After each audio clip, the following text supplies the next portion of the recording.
This is the Bank of England. Last year, these guys printed £450 billion. That's nearly £10,000 for every adult in the country. That money could be about to make you and your family poorer. I'm going to explain to you what's happening and how to protect yourselves. The first thing you need to understand is these guys make money. This is the only place in the whole world where they're literally legally allowed to create British banknotes. Nowadays, most money is electronic.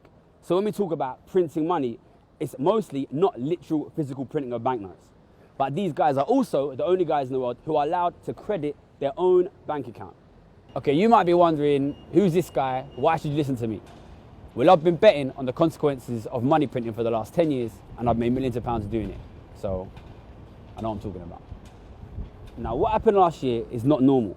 It's not normal for these guys to print this huge amount of money. Now, these guys were made independent back in 1998.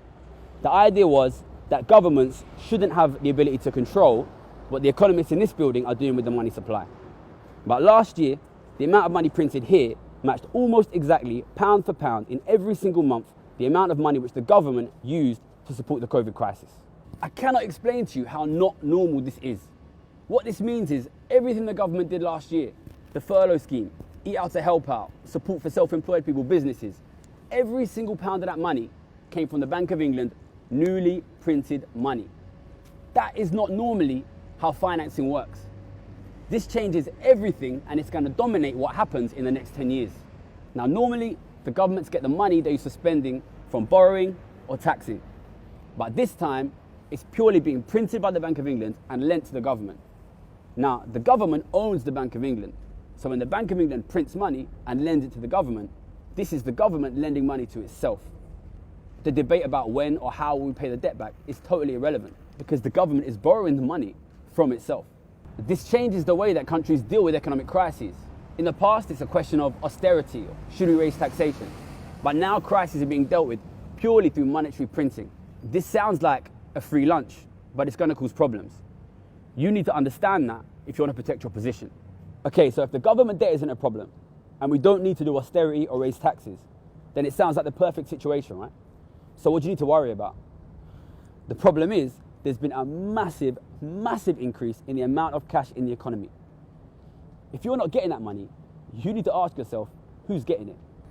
All of the data, including data collected by these guys at the Bank of England, is showing that the vast majority of that money has ended up in the bank accounts of richer people. Now, that money is not just going to sit there. In the early stages of the crisis, they might be happy to build bigger and bigger piles of cash, but eventually, they're going to start using it. They're going to use it to buy things like assets, houses, stocks and shares, holidays, going to restaurants.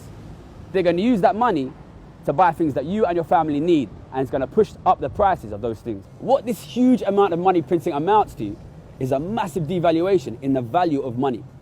Now, who is that going to affect? Who is that going to hurt? Well, firstly, it's going to hurt ordinary working people who receive a fixed monetary salary every month. And secondly, it's going to hurt people who've kept their life savings in cash and are about to lose a massive chunk of what that is worth. The fact is, it's mainly poor and ordinary people who are going to get hurt here. Because I know these people are used to thinking cash is the safest thing. Keep your money in cash, keep your money in cash. And these are the people that don't have massive stock and share portfolios or property portfolios. Look, if that's you, you need to know what you need to do here, right? I know that you're used to holding cash, but it's not safe now. If it's possible, you should move that into other assets like stocks and shares and gold. And if you've got a property and you're thinking about selling it, you need to think in future generations, it's going to be super difficult for ordinary people to buy property. And if you're a younger person who is fortunate enough to have a way to get a property, you should get that because that is the kind of security which 10, 20 years down the line is going to be impossible for ordinary people to get. I know there's going to be people watching this video saying, there is no way that me and my family can buy a house. Listen, I come from that kind of background, yeah? I know how difficult it is for people from ordinary families to do that. We need to address the fact that most families here are not going to be in a situation to protect themselves from what's happening here. If house prices double, stock prices double and treble, how are ordinary people going to protect their ability to access housing? So we need to face the facts. If this happens, and I'm confident it's going to happen, a huge number of families in this country are going to have no way to access secure housing in the future. What can we do about that?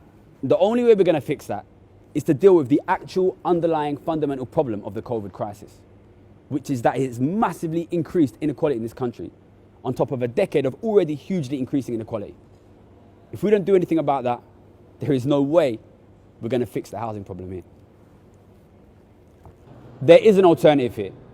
It's not simply a question of austerity or doubling house prices. There's a group of people who are making a ton of money off of this. When house prices double and stock prices treble, that is going to make a huge amount of money for the super rich. At the moment, these guys are profiting from a crisis that is going to keep our economy in the stump for 50 years. The only way we can prevent an economic disaster here is to make sure we start taxing the rich. I'm out here working on this every day. If you want to help, if you want to know more, get in touch.